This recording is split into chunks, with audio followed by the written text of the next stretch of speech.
The search for 12 has begun. The video you are about to watch is one part in a series, Labor and the Expression of Worth. This series represents an initiation ceremony, a ceremony in which we are all participating together. Whether we like it or not, we stand now, as a species, at an evolutionary threshold. And we are all living with this tension, the seriousness that this moment seems to be generating in our collective consciousness. Together, we must understand ourselves as part of a larger story. Otherwise, we are very susceptible to fear, which is exactly what we are all trying so desperately to get over. But action generated by desperation can never overcome fear. Any attempt to change ourselves or to change our neighbor, which is motivated by fear, shame, vengeance, etc., these abstract words which represent the diverse symptoms of suffering, all of our desperate attempts only add to the problem. Gasoline on a fire, as we say. So, what do we do? Well, repentance is truly what is called for. I use that word, repentance, intentionally here because I'm an artist and a poet and a mystic and sometimes somewhat of a dilettante intellectual, and I realize that the misuse of that word by the many abusive faces of fundamentalist religion has really turned us off at best, and in many instances we have been seriously injured or even killed. But it is this very resentment that we carry with us, even some of us who consider ourselves super woke. It is this very resentment of that shadow which we must face right now if we really want to get over ourselves. If we really want to generate the necessary volumes of unconditional If we really want to generate the necessary volumes of unconditional, loving kindness that we must manifest today if we are to get over the suffering that prevents so many of us so often from experiencing the deepest depths of love, yeah, we're going to have to get over ourselves. This video that you are about to watch is an expression of worth. Anytime two or more of us can come together and create, we are making good medicine. I believe that we are all searching for healing. I often see that healing symbolized in my brothers and sisters, and I say that the healing is symbolized in my brothers and sisters because I have had many painful lessons in trying to depend on others for the healing that I am so desperately trying to possess for myself. But this is just what it's like to stretch out, right? There's no problem. This is what it's like to know the shadow in oneself. As Carl Jung would say, to find one's resurrected self by the path of the wounded healer. This brokenness, this death, this is fertile ground for the seed. Yes, that tree which will push its roots down into the death and the decay of everything that ever lived before. The tree whose branches stretch up to heaven has its roots turn hell into nourishment. All things work for the good of those who are realized as the one.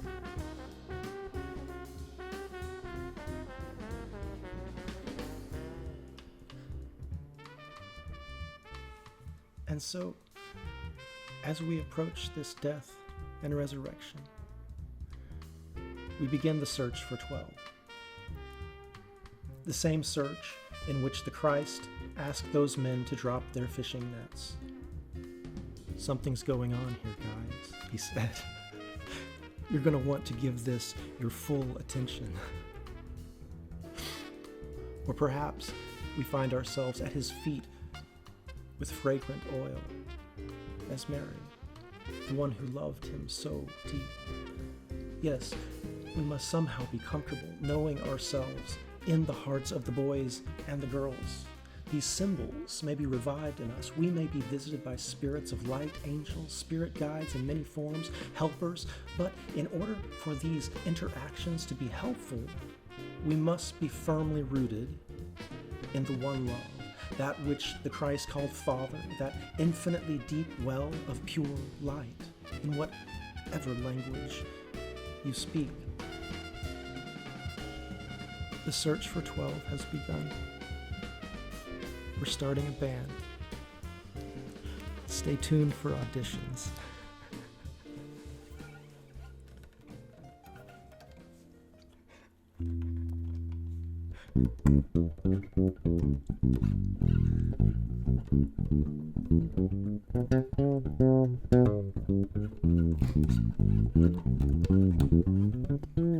Driver, step out of your vehicle.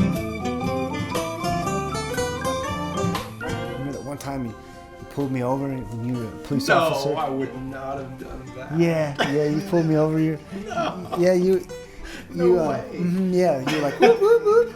But see, you didn't, because I just like, you guys had to turn around, but I got my ass all the way to your house, around the block, and parked before y'all got over there. I was inside the garage, bro. I was like, I climbed up in the bed that I had up in there, and I was like, I whittled these pins, little pins. Yeah. You whittled the pins and you whittled the saddle? That's the saddle, yeah. Whittled that down from the same dowel rod, 1/4-inch dowel rod.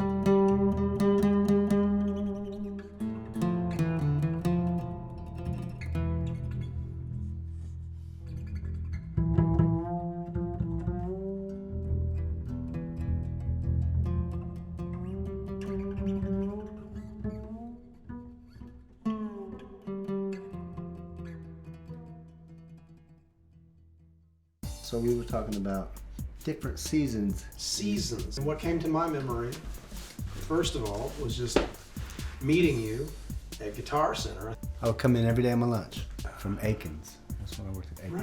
Right. We had that little red brick house in the village on Westchester there. Yes, with the water tower. Yeah, and we had this exchange. Yeah, I remember. I'm just thinking about that time when we were like, and we wrote songs together. Yes. And we went to this one guy's house. I don't know who it was, and we just started playing it, man. We're like, and I would go, ah! You remember that? Yeah. And I'd go, ah! I am so thankful that you are my God. I am so thankful that you are my Messiah. Thankful. And that's when I do it, yeah. My King. That was so fun, man. I was like, man, I'm really jamming with this guy, man. I was like, we jammed, man. You got good like power rhythm, man. Yeah. Oh wow. Tight groove, and you would do that like you do quick strums. I remember thinking, oh man, I don't know how to do those quick strums. Oh wow, yeah. Wow. Yeah. Yeah. That's very cool. Yeah, we were really.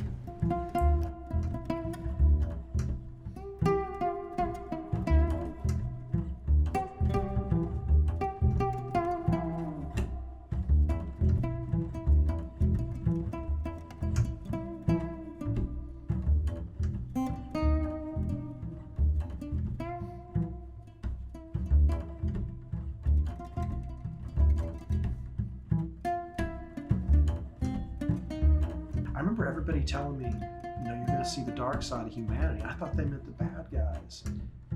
And so I was out there on the streets and I wasn't finding the bad guys. One of my mentors, I said, hey, look, I'm just not finding the bad guys. And he said very clearly, I'm not telling you to profile, but you know what they look like. I thought bad people looked like poor people. I remember distinctly that I started pulling poor people over and they just didn't have insurance. And then at some point I really did not want to write poor people tickets for not having insurance. And it was just a sad affair. It was, and it gets darker, but I did see the darkness, and the darkness was in me.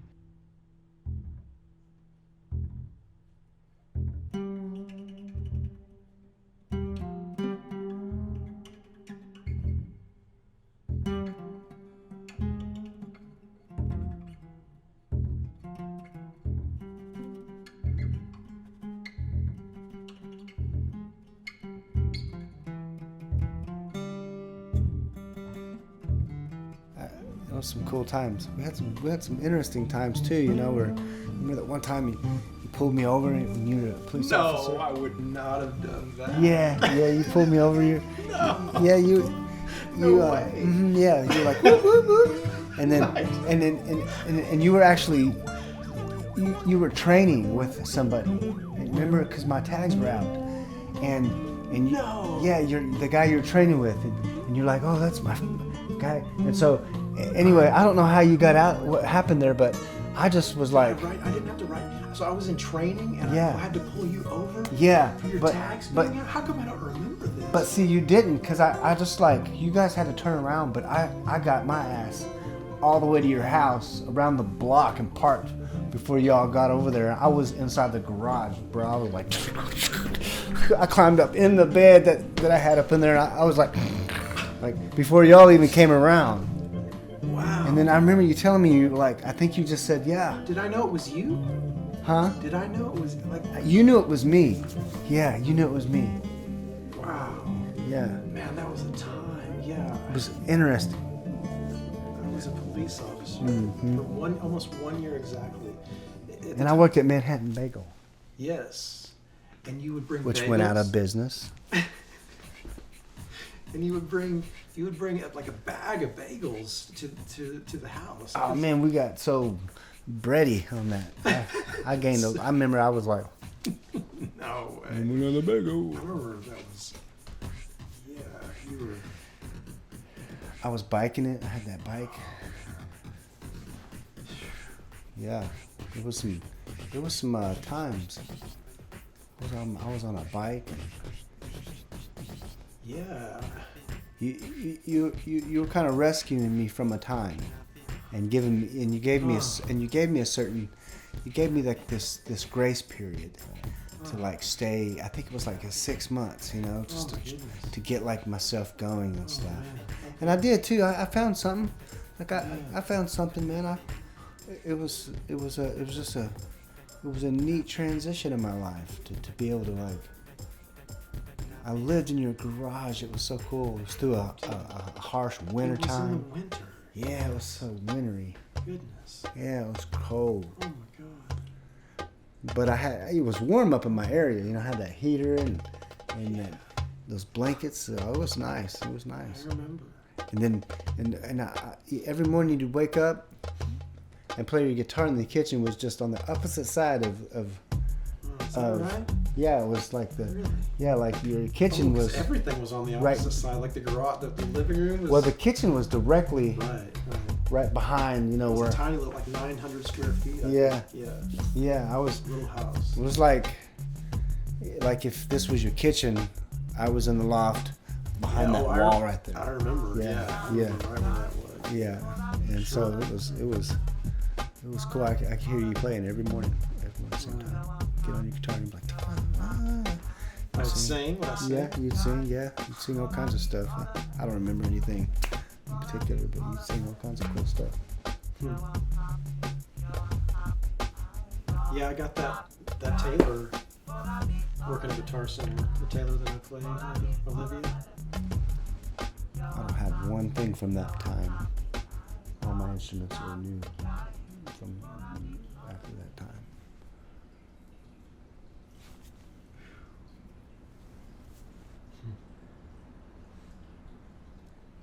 You hear that wind blowing out there. Man, it is tremendous. It's really kicked up. Yes. I wonder. Oh, well. Whew. Sounds like a tornado out there. So yeah, Adam and I, we have this history acknowledging God together. Mm-hmm. We have this spirit history where we were working out our faith with one another. We met each other. We played music. Music is oftentimes something that is a spark of friendship for me. You know, we have this musical friendship. I mean, I think it gives you a campfire to kind of hang around. You know, and you're playing music together.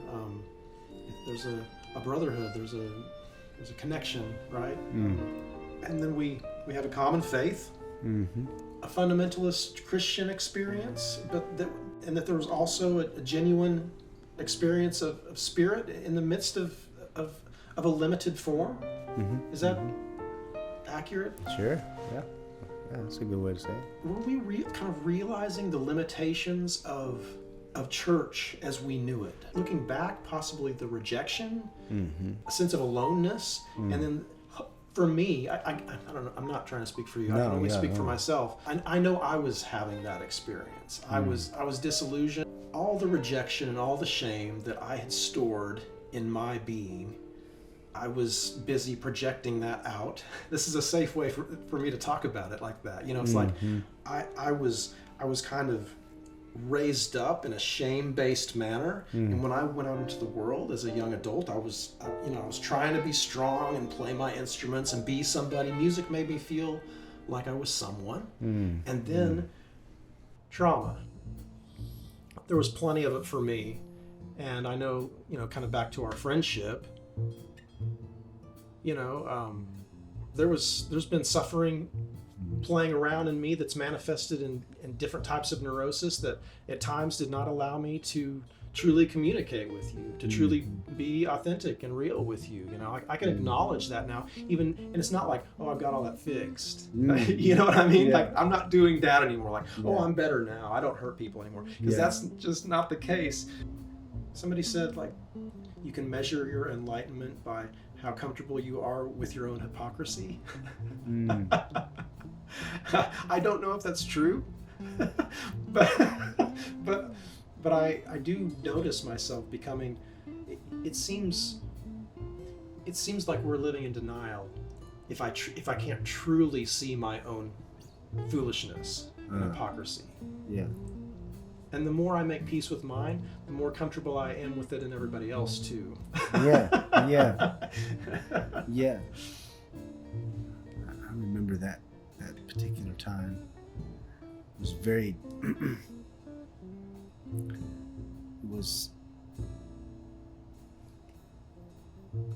I don't remember what I was doing in my life then.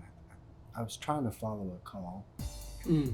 Yes. Like I had this feeling that if I hooked up with the right people or the right person, that something would blast off, and I'd get really far, in life. But something that was different than just working and stuff, I just, I never got that far because it was easier to go to work, make money, and keep steady that way than it was to like give up a part of that and like really study something. I could have studied music and I could have really taken myself a lot farther with skills on the guitar or reading music and stuff like that, but I never did. It was just like this. I do these spurts. I even do it now. It's like these spurts where I just like, oh, I'm gonna go learn something, and I'll learn it real good, and then I'll have that, forever. But as far as like this continual study person with music, I just haven't been that.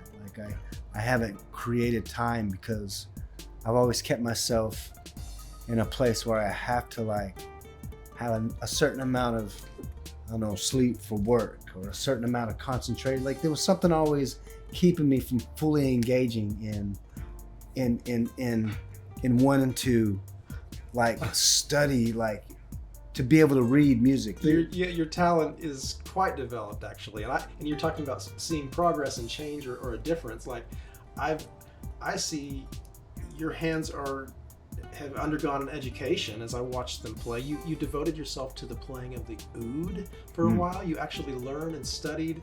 You learned those melodies for your friend. What was his name you played for? Oh, Neil. Callan Clark. Neil Clark. Yeah. Yes, yeah. God, that band was so cool. I got to see you guys one night, like at Galileo. Man, that was some powerful music.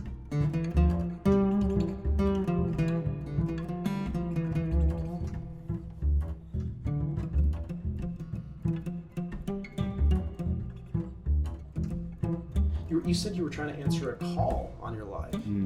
Yes? Yes. What was that like? Where'd that come from? must have came from when I first said the Lord's Prayer in this little church called Wayside Chapel. And, you know, I said the Lord's Prayer, and my pastor told me, he said, Adam, God has a call on your life. And from that moment on, I always believed that God had some kind of calling on my life. And I've tried different things to fulfill, to answer that call.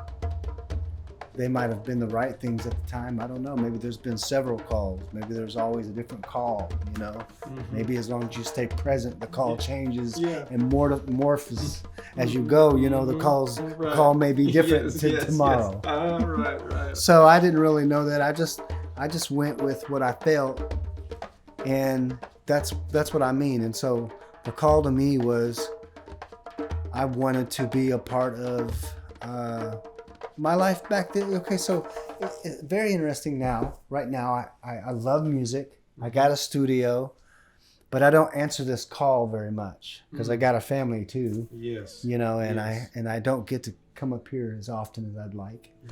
And even though I live here in this place at St. Francis of the Woods, and it's just a hop, skip, and a jump away, I don't get a chance to hang out here. So it's kind of like another.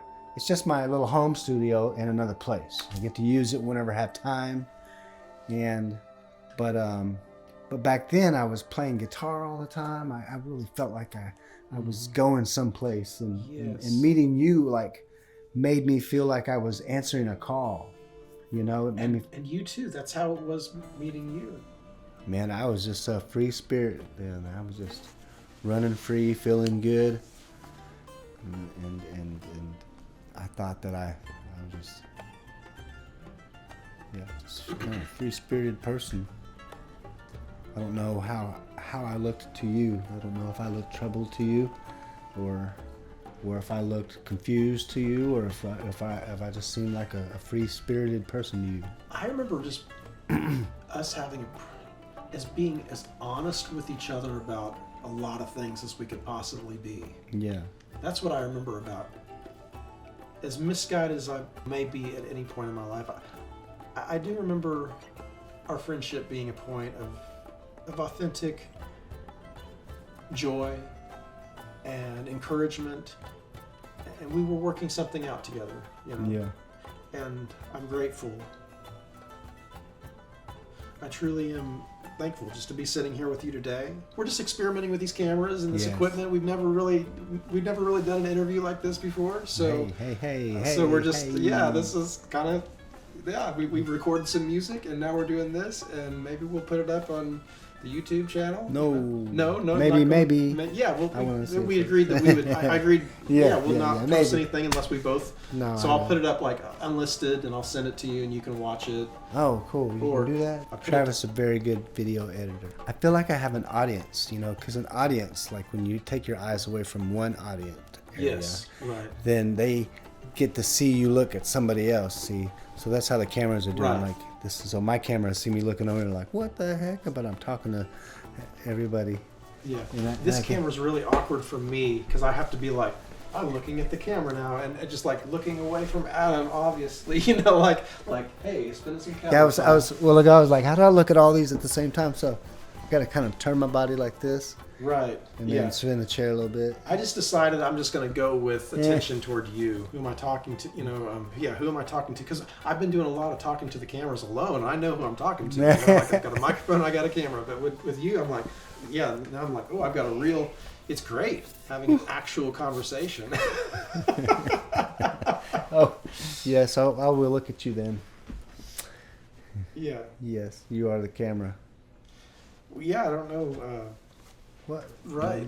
So what? It's one way to do. I don't know what's right or wrong. I'm just like, it's just a whole.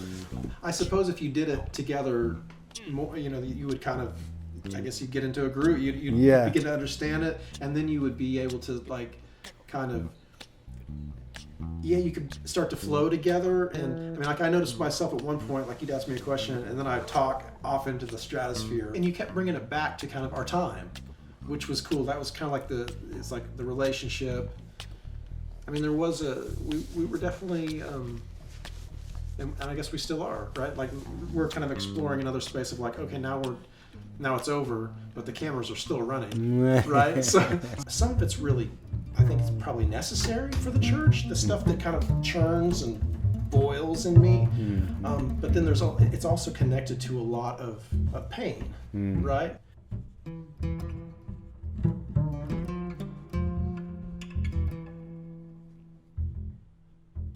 Because I was answering a call in that time in my life too. Like at one point I felt like my call was to be a police officer, right? I mean, like that, I was really, like I saw a blue sign that said service, you know, and there was a man at my church who was a police officer, and I went on a ride along with him one night and heard the bridge go, yep, you're right there, you know, and like, I was like, oh, wow, that looks fun, you know, I'm a 25-year-old guy, and I was just like looking for some purpose, I think, some like a reason to go someplace, a call.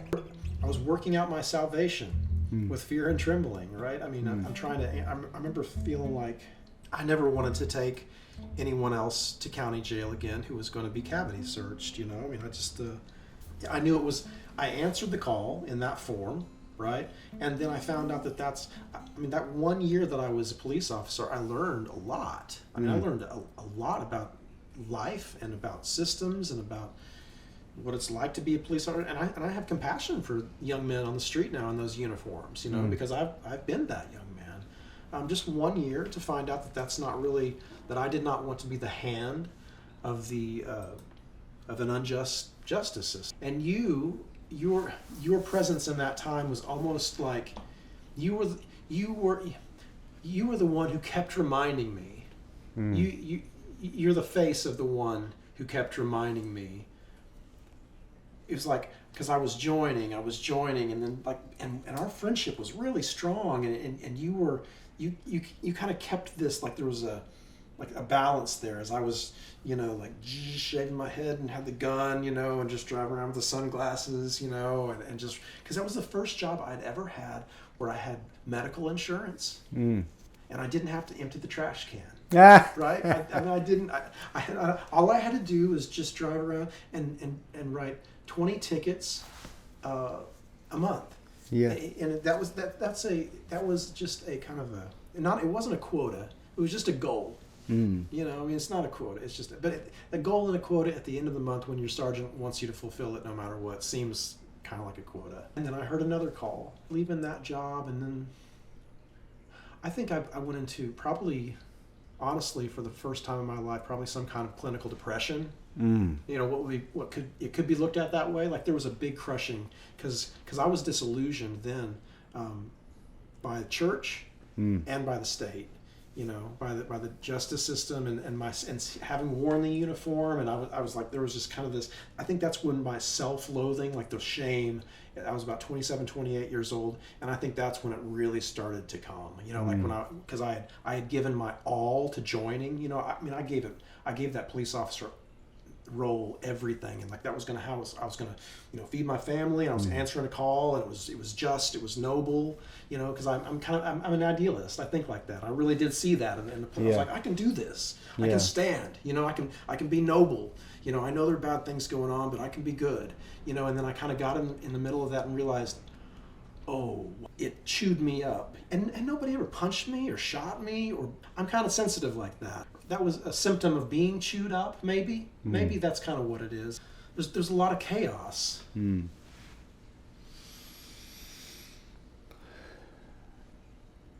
Man, I was just a free spirit then. I was just running free, feeling good.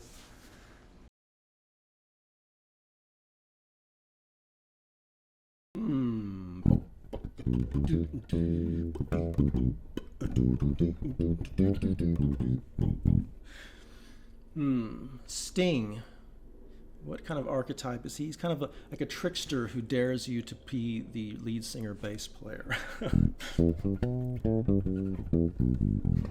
Sting already an archetype. I guess, is that what we see in one another? Is that what a powerful character is one who embodies an archetype?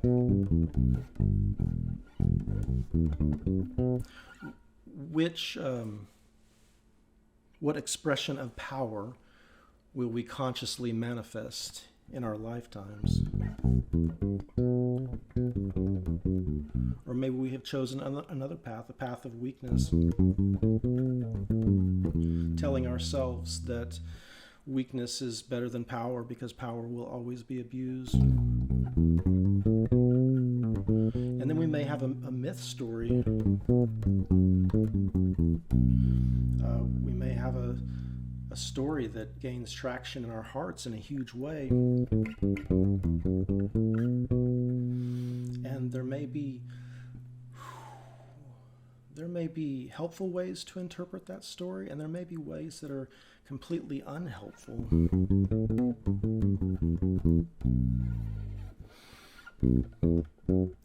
Or maybe it's just a matter of everything has its time.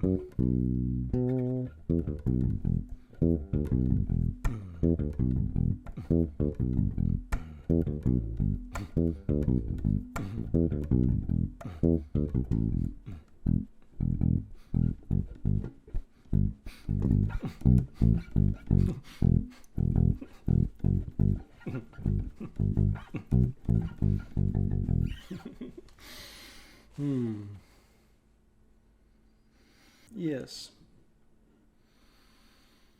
The search for 12 has begun.